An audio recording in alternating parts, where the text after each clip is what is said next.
하나님을 잘 믿는 사람들조차도 때때로는 하나님이 믿어지지 않는 순간이 올 때가 있습니다. 그럴 때 믿는 성도에게 두려운 것은 내가 하나님을 부인하고 죽음을 맞이하게 되는 것, 또 나의 삶이 주님의 영광을 가리게 되는 것, 이것이 성도에게 두려운 일이죠. 그런데 여러분, 믿음이라고 하는 것은 우리가 도무지 믿을 수 없는 상황인데도 믿을 때 의미가 있는 것입니다. 오늘 본문의 다윗은 그 믿음이 진짜 믿음이었음을 우리에게 보여줍니다. 다윗은 하나님이 주실 복이나 또 하나님이 행하실 어떤 능력을 믿은 게 아니고 하나님 그분을 믿었습니다. 우리도 예수님을 믿는다고 할 때요, 우리 안에 오신 예수님, 나의 생명이 되신 예수님, 지금도 나와 함께 계신 그 예수님을 믿어야 하는 것입니다. 그렇게 우리가 예수님을 믿게 될 때 도무지 이해가 안 되는 상황이 와도, 또 어떤 절망스러운 형편에 빠져 있어도 우리 안에 얼마든지 믿음으로 일어날 수 있게 되는 것입니다. 그리고 저와 여러분이 어떤 처지와 형편에 있어도 정말로 주님이 함께 계시다면 지금 잘 가고 있는 것이죠. 주님이 동행하시는 것이 분명하다면 문제될 것이 없게 되는 것입니다. 왜냐하면 그 일 속에서 여전히 하나님은 나를 통해서 하나님의 뜻을 이루어 가시기 때문이죠. 하나님께서는 저와 여러분이 이런 다윗과 같은 믿음을 갖기를 원하십니다. 자, 그러면 어떻게 그런 믿음을 가질 수 있을까요? 우리는 사실 조금만 어려워도 믿음이 흔들리고, 기도가 조금만 응답이 안 돼도 기도 생활이 약해져 가고, 우리는 사실 우리의 현실을 보면 우리의 믿음이 이렇게 연약하다는 것을 인정하지 않을 수가 없는데, 어떻게 그런 다윗과 같은 믿음을 가질 수가 있습니까?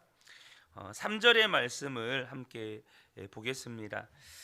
나를 굽어 살펴 주십시오. 나에게 응답하여 주십시오. 나의 하나님, 내가 죽음의 잠에 빠지지 않게 나의 눈을 뜨게 하여 주십시오.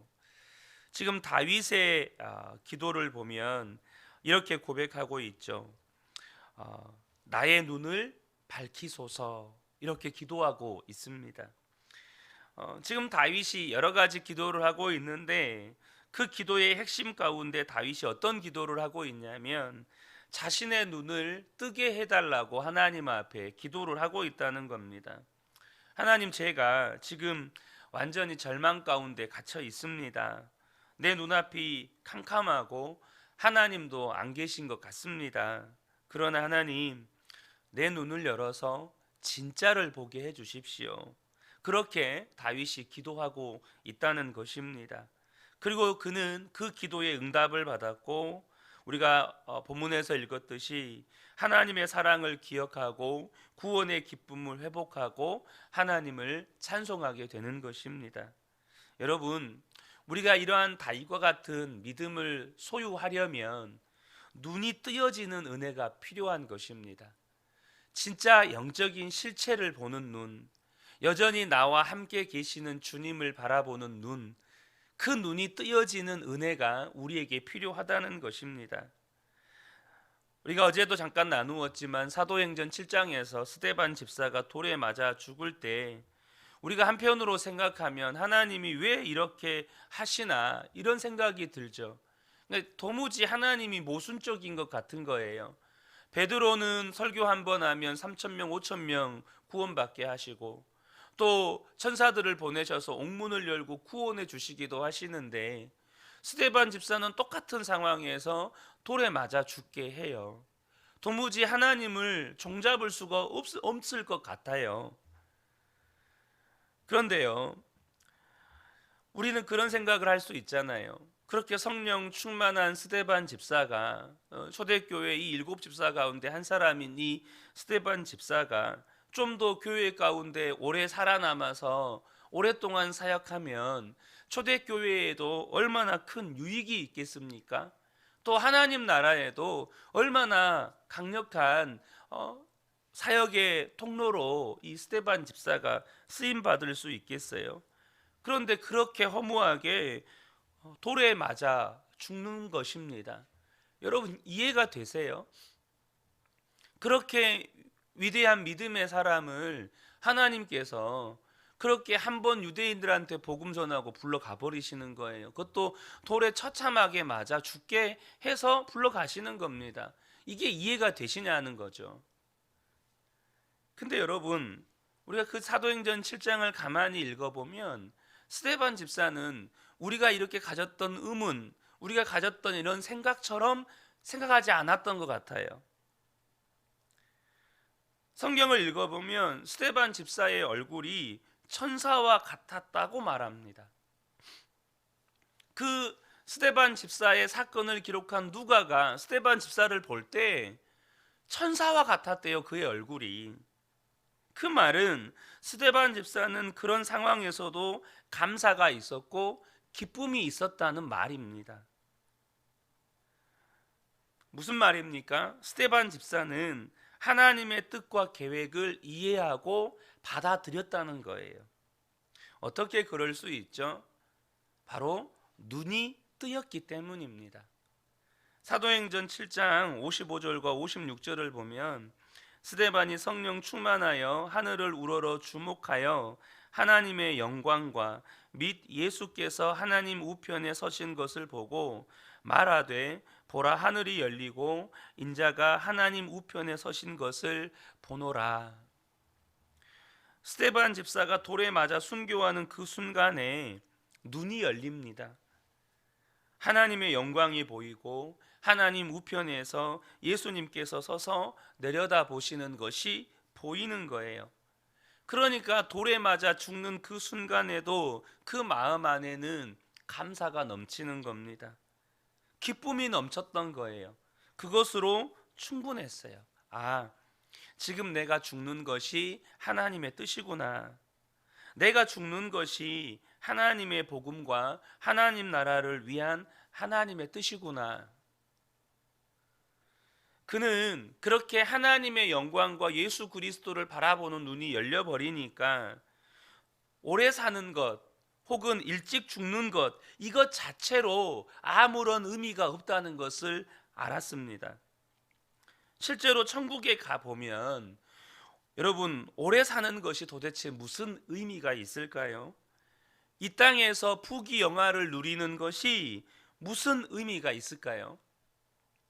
스데반 집사는 하늘 문이 열리고 천국이 보이고 하나님 나라와 예수 그리스도를 보게 되는 순간에 오래오래 건강하게 부귀영화를 누리고 살다가 가족들이 다 지켜보는 앞에서 유언 한마디 남겨주고 그렇게 편안하게 죽는 것, 그것이 진짜 복이 아닐 수 있겠구나.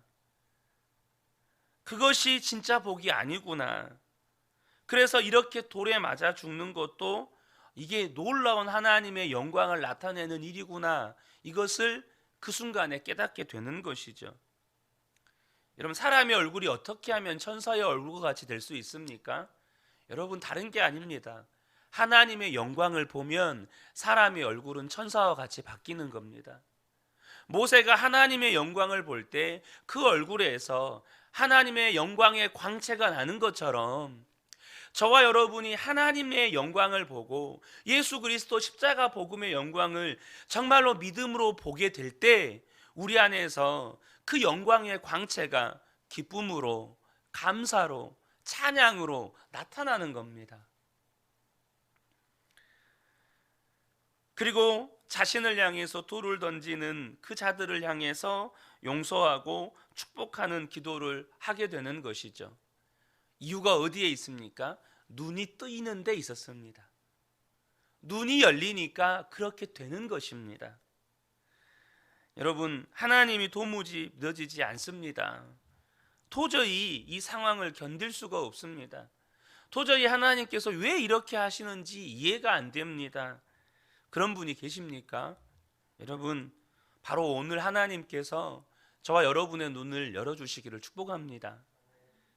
여러분 정말로 우리가 말로만 듣지 않고 십자가를 바라보는 눈이 열리고 나는 죽고 예수로 살게 되어지는 이 복음을 진짜로 믿음으로 보게 되고 영생과 하나님의 나라를 보는 눈이 진짜 열리게 되면 정말로 나와 함께 계신 예수님, 임마누엘 하시는 예수님을 바라보게 되면 지금까지 바라보았던 모든 처지와 상황과 형편이 달리 보이기 시작하는 겁니다.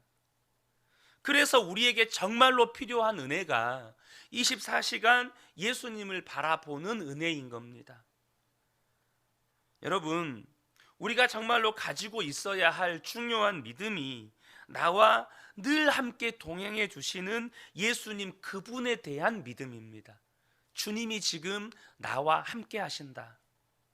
지금 내 안에는 이 놀라운 십자가 복음의 영광이 내게 머물러 있다. 이 눈이 뜨여야 한다는 것이죠.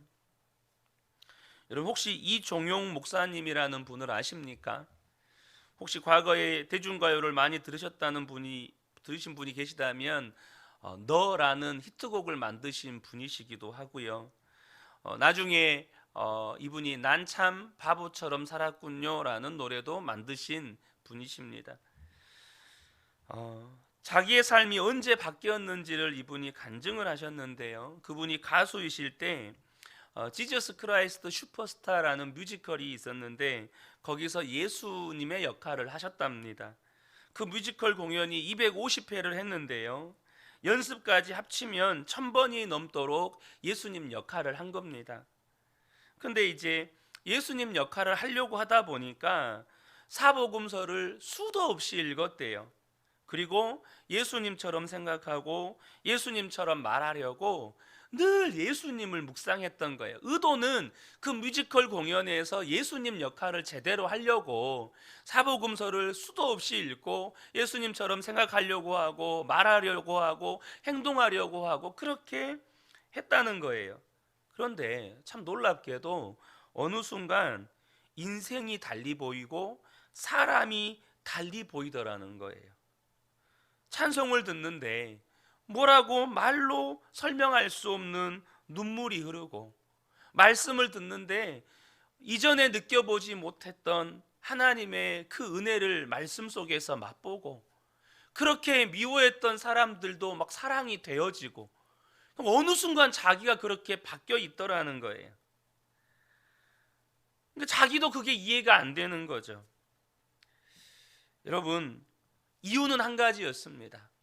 이분이 그냥 처음에는 뮤지컬에서 예수님 역할 제대로 하려고 끊임없이 수없이 복음서 읽고 예수님 묵상하고 그랬는데 그렇게 예수님만 바라보고 예수님만 묵상하다 보니까 자신의 삶이 그렇게 바뀌어 있는 거예요. 그래서 이분이 나중에는 이제 부르심을 받고 목사로서의 삶을 살아가는데요. 여러분 기회가 되시면 유튜브에 이종용 목사 간증 치시면 정말 은혜로운 간증을 들으실 수 있을 거예요. 예수님이 내 안에 계시는데 왜 그 예수님을 모르고 만나지 못하는 것일까요? 이유는 한 가지입니다. 내가 예수님을 바라보는데 문제가 있는 겁니다. 저와 여러분이 24시간 예수님을 바라보려고 하는 그런 마음만 있으면 변화되지 않을 사람이 없습니다. 예수님이 우리에게 어떤 복된 일을 하셔서 우리가 변화되는 거 아닙니다. 그러니까 막 내가 내 삶 가운데 예상치 못했던 막 일들이 잘 되고 하는 일마다 막 열리고 뭐 손대는 일마다 잘 되고 그래서 내가 변화되는 게 아닙니다. 혹은 예수님이 내가 원하는 어떤 기도에 응답을 해주셔서 우리의 인생이 바뀌는 게 절대 아닙니다. 여러분, 예수님 그분 때문에 우리가 그 예수님을 알고 믿게 되기 때문에 인생이 바뀌는 겁니다. 여러분 이거 아셔야 돼요. 어떤 능력의 역사가 나타나서 내가 변화되는 게 아니에요. 내가 원하는 어떤 일이 이루어져서 변화되는 게 절대 아닙니다. 우리가 예수님 그분을 온전히 알게 될 때 그분을 정말로 믿음으로 바라보는 눈이 뜨여지게 될 때, 그 믿음 가지고 살아가게 될 때 우리는 변화되는 거예요. 노진준 목사님이라는 분이 계시는데요, 이분은 LA에서 목회를 하시는 소아마비 장애인 목사님이십니다. 그분은 생후 6개월에 소아마비가 걸렸는데요, 고등학교 1학년 때 은혜를 받고 목사가 되겠다고 헌신을 했다고 합니다. 그런데 그때 이렇게 기도를 하셨대요. 하나님, 제가 목사가 될 겁니다. 제 다리 좀 고쳐주세요.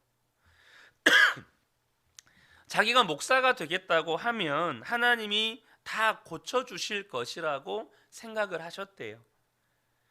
그리고 믿음으로 기도하면 고쳐주실 것이라고 설교할 때마다 주셨던 이 목사님들의 메시지를 붙잡고 매일 아침 저녁 그렇게 기도하셨다는 거예요. 반드시 고쳐주실 것이라고 믿었대요. 언제 고쳐주실지가 문제지 반드시 고쳐주실 거다, 이렇게 믿었다는 거예요. 그런데 하나님이 아무런 응답을 안 하시는 거예요. 도대체 하나님이 언제 역사하실지. 그런데 어느 교회 옆을 지나가는데 그 게시판에 신유 집회 포스터가 붙어 있더라는 거예요. 늘 신유 집회마다 찾아다니면서 하나님이 고쳐주실 것을 기다렸기 때문에 그 신유 집회에도 참석을 하셨답니다. 강산 목사님이 설교를 하는데 그 설교를 듣고 마음에 엄청 시험이 들었대요. 왜냐하면 그 목사님이 설교하시기를 누구든지 믿음으로 기도하면 무슨 병이든지 다 낫는다고 설교를 하시더라는 거예요. 그 설교를 지금까지 계속 들었고 그 설교 말씀 붙잡고 기도했고, 근데 응답을 안 하시고 계시는데 또 그 설교를 하니까 속에서 화가 막 올라오더래요. 아니, 무슨 병이든지 믿음으로 기도하면 낫는다면서 그럼 나는 뭔가? 나는 믿음으로 기도를 안 한 건가? 나는 기도했는데 왜 고쳐주지 않으시는 건가? 그렇게 화가 난 마음에 목사님에게 찾아가서 따지듯이 상담 신청을 했대요. 목사님, 오늘 설교 내용 정말입니까? 믿음으로 기도하면 무슨 병이든지 고침을 받는다는 거 사실입니까? 그러면 사도 바울은 육체의 가시를 놓고 3번이나 기도할 때 왜 고침받지 못했습니까? 막 이렇게 따지듯이 물은 거예요. 그때 목사님이 사도 바울은 고침을 받았다는 거예요. 아니, 사도 바울은 고침을 안 받았습니다. 그랬더니 목사님이 그렇게 설명을 하셨다는 겁니다. 사도 바울은 하나님께 육체의 가시를 제거해 달라고 3번 기도했지만 하나님께서 응답하시기를 내가 받은 계시가 너무 커서 네가 스스로 교만하지 않게 하기 위해서 육체의 가시를 주었다. 이 연약함이 너를 더 강하게 할 것이다. 너가 연약하기 때문에 내가 더 강하게 역사할 것이다 라고 응답해 주셨다는 거예요. 여러분, 더 좋게 되었는데 덜 좋게 해달라고 기도할 사람이 있습니까? 육체의 가시 때문에 사도 바울의 삶 가운데 더욱더 놀라운 하나님의 강력한 역사, 은혜의 역사가 있게 될 거라고 말씀해 주셨는데 덜 좋게 해달라고 기도할 사람이 어디 있겠냐는 거죠. 이렇게 이 목사님이 그 목사님의 설명을 듣고 자신의 마음 안에 놀라운 깨우침을 주신 거예요. 내가 육체의 가시가 있기 때문에 주의 복음이 더 강하게 전해지게 되었는데, 주의 복음이 더 강하게 전해지기 위해서 그렇게 쓰임 받는 거라면 감사한 것이 되는 거예요. 그래서 그 목사님이 고백하셨습니다. 그날 나도 고침받았습니다. 그날 나도 고침받았습니다. 그동안에는 내가 목사가 될 테니 다리 고쳐주세요. 여러분, 그 말 속에는요, 이런 의미도 있죠. 내가 목사 일 잘할 테니, 목사 일 잘하려면 건강해야 되지 않겠습니까? 교묘하게 고쳐달라고 한 것을 그냥 목사의 일과 연결시키기는 했지만 그냥 건강하게 주의 일 잘하게 해달라고 한 것이죠. 그런데 하나님께서 그 육체의 장애를 통해서 더욱더 놀랍게 주의 복음의 영광이 드러나게 하시겠다고 응답해 주신 거예요. 아멘으로 받고 그 이후로부터는 더 이상 고쳐달라고 기도하지 않게 되었대요. 그리고 오히려 그 장애 때문에 그분이 말씀을 전할 때마다 강력한 복음의 영광이 나타나게 되는 것입니다. 제가 어제 그 틸만 선교사님 이야기 말씀을 드렸었죠. 그 틸만 선교사님이 그렇게 잔인하게, 또 그 목사님과 그 형제가 잔인하게 죽어갈 때 도대체 하나님이 왜 이러실까? 이해가 안 되는 거죠. 그런데 그 세 분 선교사님과 목사님과 형제의 장례식 때 놀라운 일이 일어납니다. 그동안 자기의 이름을 숨기면서 신앙생활을 했던 수많은 터키의 그리스도인들이 공개적으로 자신이 그리스도인임을 드러내기 시작합니다. 그동안에는 핍박받을까 고난받을까 그렇게 두려워서 숨어서 신앙생활했던 수많은 그리스도인들이 그 장례식에 자신이 그리스도인이라고 편말까지 피켓까지 들면서 우리는 자랑스러운 그리스도인이라고 자기의 이름을 드러내기 시작하는 겁니다. 그리고 놀랍게 그 사건을 계기로 터키 안에 또 부흥의 역사가 일어나기 시작했습니다. 사랑하는 성도 여러분, 예수님을 믿는다는 건 예수님의 능력을 믿음도 아니고 예수님께서 어떤 축복을 우리에게 베풀어 주심을 믿는 게 아닙니다. 그냥 예수님 그분을 믿는 겁니다.